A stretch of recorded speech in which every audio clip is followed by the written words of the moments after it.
E, professor, a Mariana Jangiacomo, quando estava falando aqui conosco, trazendo as informações de Washington, falou desse ponto da perspectiva de projeção de poder que Trump imaginava ao ter dado início a esta guerra.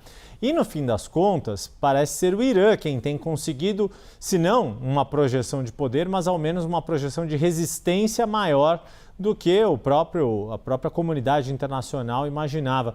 Que avaliação que o senhor faz de que tamanho saem os países envolvidos neste conflito, independentemente de se agora de fato chegamos a um acordo ou se ainda há pontos a serem de fato negociados até a assinatura, se não a assinatura de fato, né, concreta, mas pelo menos um encaminhamento para que o conflito seja considerado extinto?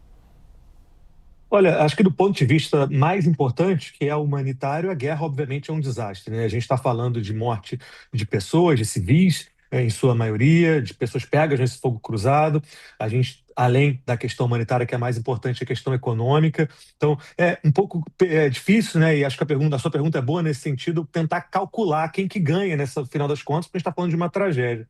Mas acho que você coloca aí um ponto essencial é de que todas as expectativas dos Estados Unidos numa guerra contra o Irã é de que essa guerra duraria semanas.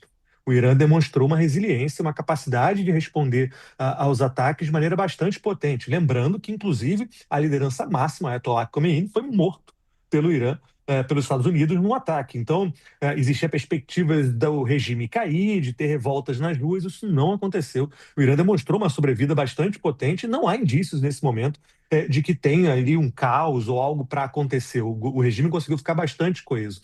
Então, sim, o Irã sai, eu acho que dessa guerra, apesar da tragédia humanitária, conseguindo mandar uma mensagem de que é um país resistente e de que é um país que consegue negociar. Pensar um pouco, né, quem está acompanhando a gente em casa, o que aconteceu com a Venezuela, por exemplo, né?